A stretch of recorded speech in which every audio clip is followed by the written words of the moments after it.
Hello everyone, मैं हूँ दीपिका। आज हम पढ़ेंगे साखी, जिसके लेखक हैं कबीरदास जी।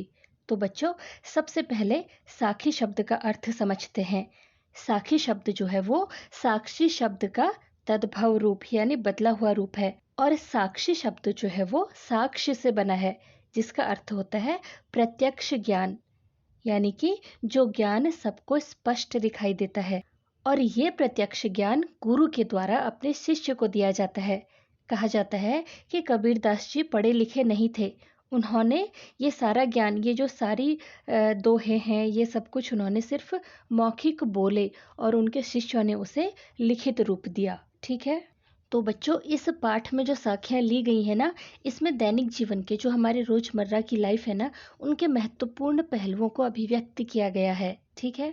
उन्होंने मधुर वचन यानी मीठा बोलने का महत्व, ईश्वर की प्रवृत्ति, प्रेम का महत्व, आलोचना की उपयोगिता आदि को विशेष रूप से उजागर किया है। साथ ही अहंकार को त्यागने, प्राणी मात्र से प्रेम करने, सांसारिक सुखों और वासनाओं के त्याग पर भी बल दिया है। तो आइए फिर शुरू करते हैं। ऐसी बाणी बोलिए मन का आपा खोए, अपना तन शीतल करें और को सुख होई। सबसे पहले इन शब्दों का अर्थ जान लेते हैं। ऐसी मतलब ऐसा, बाणी का मतलब होता है बोलना, वचन या फिर जो हम बोलते हैं। ठीक है। बोलिए मतलब बोलना। मन, अपना मन या हृदय का आपा, आपा का मतलब होता है अहंकार। खोए मतलब त्याग होना या फिर खो जाना। अपना तन, तन का मतलब होता है शरीर। शीतल का मतलब होता है शीतल, ठंडा, जिसे सुन करके हमें शीतलता मिले, हमारे मन को बहुत अच्छा लगे। ठीक है। तो शीतल का मतलब होगा शीतलता या फिर अच्छा लगना। करे मतलब करना। औरन मतलब औरों को यानी दूसरों को। कौ मतलब को, सुख होई। तो इस साखी के माध्यम से कबीरदास जी कह रहे हैं कि ऐसी बाणी बोलिए यानी ऐसे वचन, ऐसी बातें बोलिए मन का आपा खोए, जिससे मन का अहंकार, आपा मतलब अहंकार, अपना तन शीतल करे, जिससे अपना मन, अपने हृदय को तो अच्छा लगे ही और उनको सुख होए, बाकी लोगों को जो आपकी बातें सुन रहे हैं या आप जिससे बात कर रहे हो उनको भी सुख मिले, उन्हें भी अच्छा लगे। तो इस तरह से संत कबीरदास जी अहंकार और कटु वचन, ठीक है, आपा मतलब अहंकार और कटु वचन त्यागने का संदेश देते हुए कहते हैं कि लोगों को अपने मन का अहंकार त्याग कर ऐसे मीठे वचन बोलने चाहिए। ऐसी बाणी बोलिए, ऐसे मीठे वचन बोलिए, ऐसे सम्मान के साथ सामने वाले से बात करिए, जिससे अपना शरीर, अपना तन मतलब शरीर और हृदय, हमारा जो मन है वो शीतल यानी कि शांत हो, प्रसन्न हो, और साथ ही औरन को सुख होए यानी जो सुनने वाला है उसे भी सुख मिले, उसे किसी प्रकार का दुख हमारी वजह से ना हो। अतः हमें आपस में मीठे बोल बोलकर मधुर व्यवहार करना चाहिए। ठीक है। एग्जाम में आपसे प्रश्न पूछा जाता है, उसमें कहा जाता है कि सप्रसंग व्याख्या करें या प्रसंग सहित व्याख्या करें। ठीक है।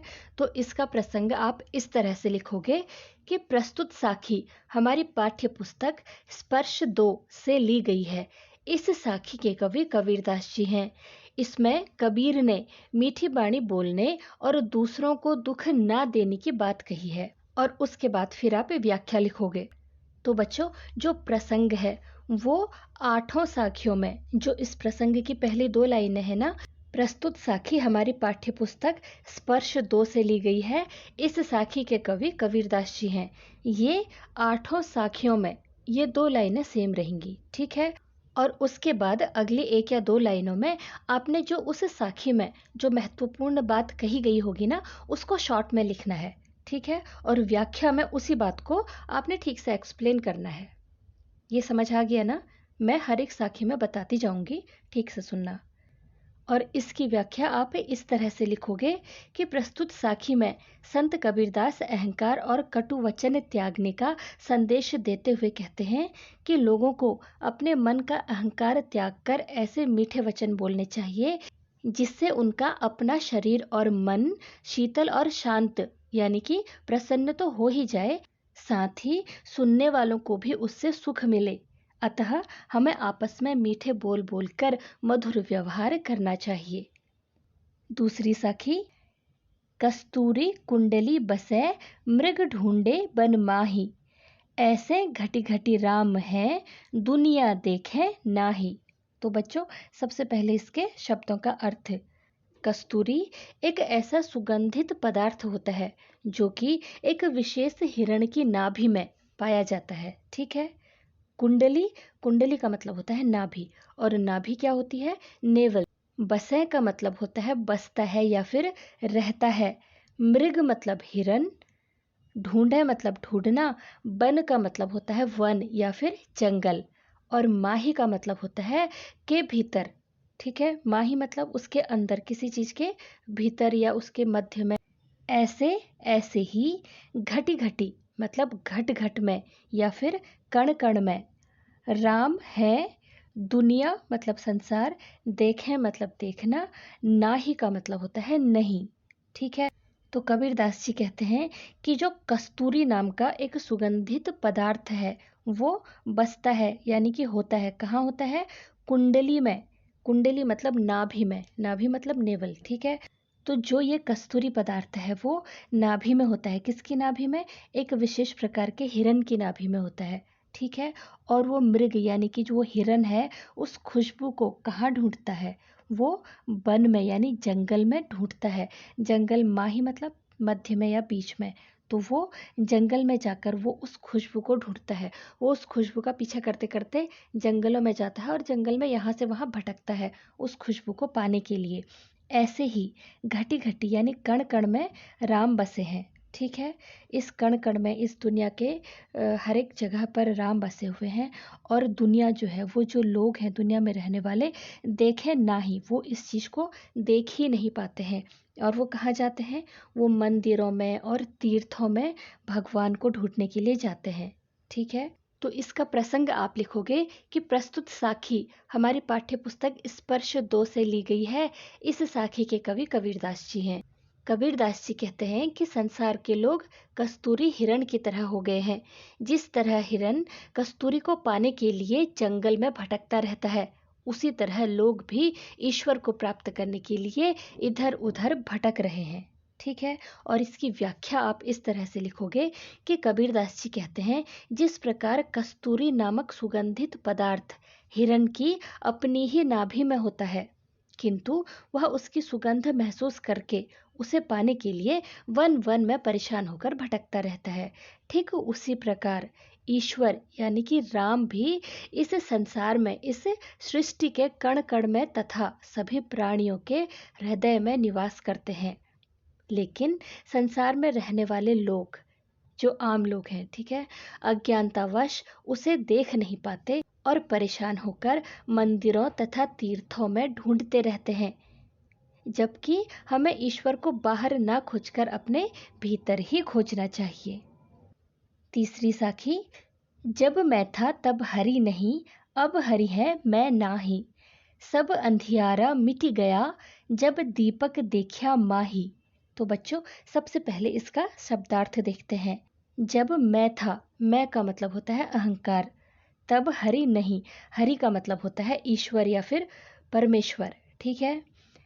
अब हरि है मैं नाही, हरि मतलब भगवान, और मैं का मतलब हो गया अहंकार, नाही मतलब नहीं है। ठीक है। सब अंधियारा, अंधियारा मतलब अंधेरा। किस चीज का अंधेरा? अज्ञान का अंधकार। ठीक है। मिट गया मतलब मिट गया या समाप्त हो गया। जब दीपक, दीपक मतलब दिया, देखा माही, देखा का मतलब होता है देखना, और माही का मतलब होता है अंदर। तो कबीरदास जी कह रहे हैं कि जब मैं था, यानी जब मेरे हृदय में, जब मेरे मन के अंदर, मैं मतलब अहंकार, ठीक है, जब मेरे हृदय के अंदर अहंकार था, तब हरि नहीं थे, तब वो भगवान को प्राप्त नहीं कर पा रहे थे। अब हरि हैं, अब मेरे हृदय में हरि हैं, अब मैंने हरि को यानी भगवान को प्राप्त कर लिया है। तो अब क्या है उनके अंदर? मैं यानी कि वो अहंकार जो है वो अब नहीं है। ठीक है, कोई एक ही चीज़ रह सकती है। जब उनके मन में अहंकार यानी घमंड था, ईगो था, तब भगवान की प्राप्ति नहीं हो पा रही थी। लेकिन जैसे ही उन्होंने अपना अहंकार त्यागा तो उनके हृदय में भगवान की प्राप्ति हो चुकी है। और वो कह रहे हैं कि सब अंधियारा मिट गया। कौन सा अंधेरा? अज्ञान रूपी अंधेरा, अज्ञानता का अंधेरा। ठीक है, सारा अज्ञान रूपी अंधेरा मिट गया है जब दीपक देखा माही। माही मतलब अंदर। ठीक है, जब उनके हृदय के अंदर, उनके मन के अंदर ज्ञान रूपी दीपक, जब उनके अंदर ईश्वर के प्रकाश के फलस्वरूप ज्ञान रूपी दीपक जला तो सारा अंधेरा, अज्ञानता का अंधेरा मिट गया है। ठीक है, तो सबसे पहले आप प्रसंग लिखोगे कि प्रस्तुत साखी हमारी पाठ्य पुस्तक स्पर्श 2 से ली गई है। इस साखी के कवि कबीरदास जी हैं। इसमें कबीरदास जी ने मन के अहंकार के मिट जाने के बाद ही मन में ईश्वर के वास की यानी ईश्वर के निवास की बात कही है। ठीक है, और इसके बाद आप व्याख्या लिखोगे कि कबीरदास जी कहते हैं कि जिस समय मेरे अंदर या मेरे मन में अहम या अहंकार भरा हुआ था, उस समय मुझे ईश्वर नहीं मिल पा रहे थे। अब जब मुझे ईश्वर के दर्शन हो गए हैं तो मेरे भीतर का मैं अर्थात अहंकार समाप्त हो गया है। जैसे ही मैंने उस ज्ञान रूपी दीपक को अपने मन में देखा तो मेरा सारा अज्ञान रूपी अंधकार समाप्त हो गया और मुझे इस सत्य का दर्शन हो गया है कि अहंकार ही ईश्वर का शत्रु और घोर विरोधी है। ठीक है, अगली साखी है, सुखिया सब संसार है, खाए अरु सोवे, दुखिया दास कबीर है, जागे अरु रोवे। तो बच्चों सबसे पहले शब्दार्थ। ठीक है, सुखिया मतलब सुखी, सब मतलब सारा, संसार है मतलब संसार जो दुनिया है, खाए मतलब खाना खाना, अरु मतलब और, सोवे मतलब सोना। दुखिया मतलब दुखी, दास मतलब सेवक या फिर जो ईश्वर का भक्त होता है, कबीर है। ठीक है, वो अपने लिए कह रहे हैं। जागे मतलब जागता रहता है, अरु मतलब और, रोवे मतलब रोता रहता है। ठीक है, तो कबीरदास जी कह रहे हैं कि सुखिया सब संसार है, ये जो सारा का सारा संसार है वो बहुत सुखी है। खाए और सोवे, उसे क्योंकि ईश्वर की भक्ति से उसे कोई मतलब नहीं है, वो खाते पीते हैं, सोते हैं, सब काम करते हैं और मस्त रहते हैं। दुखिया दास कबीर है, लेकिन मैं जो ईश्वर का दास हूँ, जो भगवान का भक्त हूँ, वो दुखी रहता हूँ हर समय। जागे अरु रोवे, मैं जागता रहता हूँ और रोता रहता हूँ। और कबीरदास जी ऐसा क्यों कह रहे हैं? क्योंकि उन्हें प्रभु को पाने की आशा है। ठीक है, हमेशा वो इसी चिंता में जागते रहते हैं और रोते रहते हैं। वो चाहते हैं कि उनको प्रभु की प्राप्ति हो, लेकिन जो ये सारा संसार है उन्हें इन सब बातों से कोई मतलब नहीं है। आप इसका प्रसंग इस तरह लिखोगे कि प्रस्तुत साखी हमारी पाठ्य पुस्तक स्पर्श 2 से ली गई है। इस साखी के कवि कबीरदास जी हैं। इसमें कबीरदास जी ने अज्ञान रूपी अंधकार में सोए हुए मनुष्यों को देखकर दुखी होने और रोने की बात कही है। और इसकी व्याख्या में आप लिखोगे कि इस साखी में कबीरदास जी ने मौज मस्ती में डूबे रहने वाले व्यक्तियों की तुलना चिंतनशील व्यक्तियों से करते हुए कहा है कि इस संसार में ऐसे व्यक्ति जो सिर्फ खाने पीने और सोने का काम करते हैं, यानी उन्हें बाकी किसी चीज़ से कोई मतलब नहीं है, क्योंकि वे सबसे ज़्यादा सुखी रहते हैं, उन्हें किसी भी प्रकार की चिंता नहीं है। जबकि दूसरी ओर सबसे दुखी व्यक्ति कौन है? खुद कबीरदास जी हैं। वो अपने आप को कह रहे हैं, क्योंकि उन्हें कहीं भी चैन नहीं मिलता। वे सोने के बजाय जाग रहे हैं और प्रभु को पाने की चिंता में रोते हुए दुखी हो रहे हैं। ठीक है, अगली साखी है, बिरह भुवंगम तन बसे, मंत्र न लागे कोई, राम वियोगी ना जिवे, जिवे तो बौरा होई। सबसे पहले शब्दार्थ। बिरह का मतलब होता है बिछड़ने का गम। ठीक है, भुवंगम का मतलब होता है सांप, तन का मतलब होता है शरीर, यहाँ पर इस्तेमाल किया गया है मन या फिर हृदय के लिए। बसे मतलब बसता है या रहता है। मंत्र तो मंत्र हो गया, ना मतलब नहीं, लागे मतलब लगता है, कोई मंत्र नहीं लगता है। राम ईश्वर हो गए, वियोगी मतलब वही बिछड़ने का गम, ना नहीं, जीवे मतलब जीना, जीवे अगर जीता है तो बौरा मतलब पागल, होय मतलब हो जाता है। तो कबीरदास जी कहते हैं कि बिरह भुअंगम तन बसे। तन का मतलब क्या बताया था? वैसे तो शरीर होता है, शाब्दिक अर्थ शरीर होता है, लेकिन यहाँ पर मन या फिर हृदय की बात कही गई है। ठीक है, तो वो कह रहे हैं कि जब किसी के मन में, किसी के हृदय में बिरह यानी अपनों से बिछड़ने का गम जो है वो सांप की तरह बस जाता है। ठीक है, तो उस मनुष्य पर फिर किसी भी तरह का मंत्र या किसी तरह की भी दवा काम नहीं करती है। राम वियोगी ना जीवे, वैसे ही राम के वियोग में, राम से बिछड़ने के गम में जो मनुष्य होते हैं वो भी जीवित नहीं रह पाते हैं, और अगर जीवित रह जाते हैं तो बौरा यानी कि पागल हो जाते हैं। ठीक है, तो आप इसका प्रसंग सबसे पहले लिखोगे कि प्रस्तुत साखी हमारी पाठ्य पुस्तक स्पर्श 2 से ली गई है। इस साखी के कवि कबीरदास जी हैं। इसमें कबीरदास जी कहते हैं कि ईश्वर के वियोग में मनुष्य जीवित नहीं रह सकता, और अगर रह भी जाता है तो वह पागल हो जाता है। ठीक है, और अब आप व्याख्या लिखोगे कि कबीरदास जी कहते हैं कि जब मनुष्य के मन में अपनों के बिछड़ने का गम सांप बनकर बस जाता है तो उस पर ना कोई मंत्र असर करता है और ना ही कोई दवा। उसी तरह राम अर्थात ईश्वर या फिर परमेश्वर के वियोग में मनुष्य जीवित नहीं रह सकता, और यदि वह जीवित रहता भी है तो उसकी स्थिति पागलों जैसी हो जाती है। ठीक है, अगली साखी है, निंदक नेड़ा राखिए आंगणी कुटी बंधाई, बिन साबन पानी बिना निर्मल करे सुभाई। सबसे पहले शब्दार्थ। निंदक का मतलब होता है निंदा करने वाला या फिर बुराई करने वाला। ठीक है, नेड़ा का मतलब होता है करीब या फिर पास में। राखिए मतलब होता है रखिए। आंगणी मतलब आंगन, अपने घर का जो आंगन होता है। कुटी मतलब कुटिया, और बंधाई का मतलब होता है बनवाकर। बिन यानी बिना। साबण मतलब साबुन, जो हम साबुन घर में इस्तेमाल करते हैं ना, नहाने के लिए, कपड़े धोने के लिए, वही साबुन। पानी मतलब पानी। बिना मतलब इन सब के बिना। निर्मल का मतलब होता है पवित्र या फिर साफ। करे मतलब करेगा, और सुभाई का मतलब होता है अपना स्वभाव, चरित्र या फिर मन। ठीक है, तो कबीरदास जी कहते हैं कि जो निंदक यानी कि जो हमारी निंदा करते हैं, जो बुराई करते हैं, आलोचना करते हैं, उन्हें हमेशा अपने करीब रखना चाहिए, और हो सके तो आंगन यानी अपने घर के आंगन में ही उनके लिए एक कुटिया बना लेनी चाहिए। बिन साबण पानी बिना, जिससे कि बिना साबुन और बिना पानी के निर्मल करे सुभाए, हमारे वो चरित्र को। ठीक है, सुभाई का मतलब क्या था? हमारा चरित्र, हमारा जो स्वभाव है या फिर हमारा जो मन है, ठीक है, वो निर्मल यानी पवित्र हो जाए, साफ हो जाए। ठीक है, बेसिकली वो ये कह रहे हैं कि जो हमारी आलोचना, जो हमारी बुराई करते हैं, उनको हमें अपने आसपास रखना चाहिए। उससे क्या होगा कि वो एक तरीके से हमारी गलतियां हमें बता रहे हैं, तो हम जान पाएंगे कि हमसे कहाँ पर और क्या गलती हो रही है, और इससे क्या होगा कि हमें अपनी गलतियां सुधारने का एक मौका मिल जाएगा। ठीक है, तो आप सबसे पहले प्रसंग लिखोगे कि प्रस्तुत साखी हमारी पाठ्य पुस्तक स्पर्श 2 से ली गई है। इस साखी के कवि कबीरदास जी हैं। इसमें कबीरदास जी ने निंदा करने वाले व्यक्तियों को अपने पास रखने की सलाह दी है, ताकि हम अपने स्वभाव में सकारात्मक परिवर्तन ला सकें।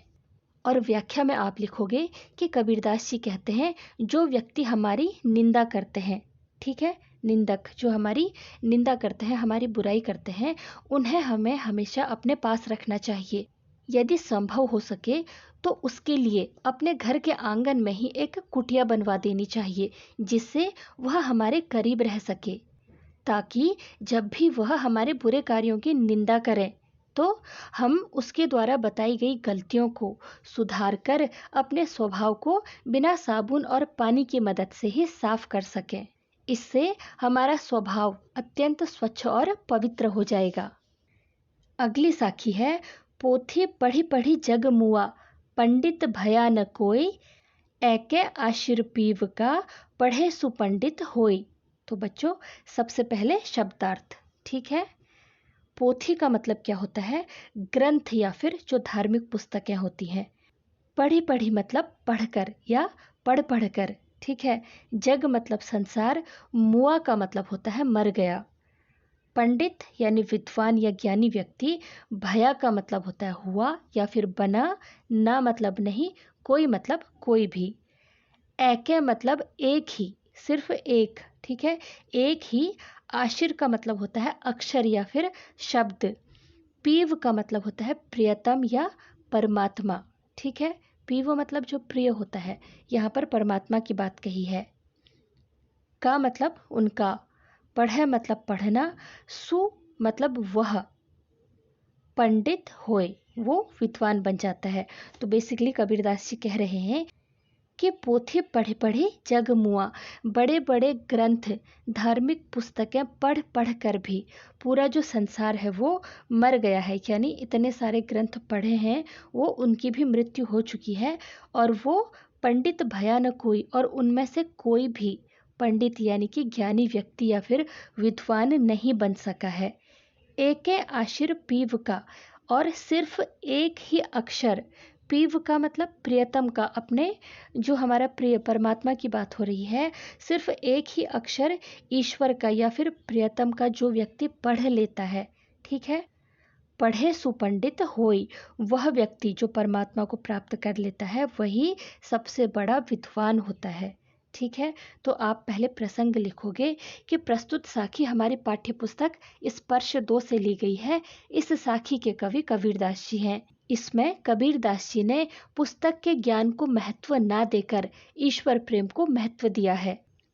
और व्याख्या इस तरह लिखोगे।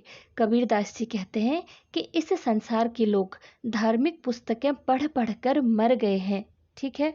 इतना उन्होंने पढ़ा है और उनकी मृत्यु भी हो चुकी है, लेकिन कोई भी ज्ञानी नहीं बन सका। इसके विपरीत जो मनुष्य प्रियतम यानी परमात्मा या फिर ईश्वर के प्रेम को प्राप्त कर लेता है, उससे संबंधित एक भी अक्षर पढ़ या जान लेता है, वह सच्चा ज्ञानी अर्थात पंडित हो जाता है। अगली साखी है, हम घर जालियो आपना, लिया मुराड़ा हाथी, अब घर जालो तास का, जय चले हमारे साथी। बच्चों, सबसे पहले शब्दार्थ। हम मतलब हमने या फिर मैंने, घर मतलब घर, जालिया मतलब जला लिया, ठीक है, या जलाया। आपना मतलब अपना, लिया ले लिया। मुराड़ा का मतलब होता है जलती हुई लकड़ी या फिर मशाल जिसे कहते हैं, ठीक है। हाथी मतलब हाथ में। अब घर जालो, जालो का मतलब होता है जलाऊं या जलाऊंगा या जलाना है, ठीक है। तास का, तास का मतलब उसका। जय यानी कि जो, चले मतलब चलेगा, हमारे यानी मेरे, साथी मतलब साथ, ठीक है। तो कबीरदास जी कह रहे हैं कि हम घर जालिया आपना मतलब मैंने खुद अपने हाथ से अपना घर जला लिया है। इसका मतलब क्या है कि उन्होंने मोह माया रूपी जो घर है उसको जला करके ज्ञान प्राप्त कर लिया है। घर जला लिया का मतलब ये नहीं कि जिसमें वो रहते थे, ठीक है। वो कह रहे हैं कि उन्होंने मोह माया, जो इस सांसारिक मोह माया है ना, उससे उसको जला दिया है। लिया मुराड़ा हाथी, और अपने हाथ में जो ज्ञान उन्होंने प्राप्त किया है ना, वो मशाल रूपी लकड़ी का जो ज्ञान है वो उन्होंने अपने हाथ में ले रखा है। अब घर जालो तास का, और अब वो हर उस व्यक्ति का घर जलाएंगे। जय चले हमारे साथी, जो भी उनके साथ चलना चाहता है। इसका मतलब क्या है कि अब उन्हें ज्ञान प्राप्त हो चुका है, और वो अगर कोई व्यक्ति ज्ञान प्राप्त करना चाहता है तो वो उसकी भी मदद करेंगे, उसे भी मोह माया से मुक्त कराएंगे और उसके हृदय में ईश्वर के प्रति प्रेम की भावना जगाएंगे। तो सबसे पहले आप प्रसंग लिखोगे कि प्रस्तुत साखी हमारी पाठ्य पुस्तक स्पर्श 2 से ली गई है। इस साखी के कवि कबीरदास जी हैं। इसमें कबीर मोह माया रूपी घर को जलाकर अर्थात त्याग कर ज्ञान को प्राप्त करने की बात कर रहे हैं, ठीक है। इसके बाद आप व्याख्या लिखोगे कि कबीरदास जी कहते हैं उन्होंने अपने हाथों से अपना घर जला दिया है, अर्थात उन्होंने मोह माया रूपी घर को जलाकर ज्ञान प्राप्त कर लिया है। अब उनके हाथों में जलती हुई मशाल है, यानी कि ज्ञान है। अब वे उसका घर जलाएंगे जो उनके साथ चलना चाहता है।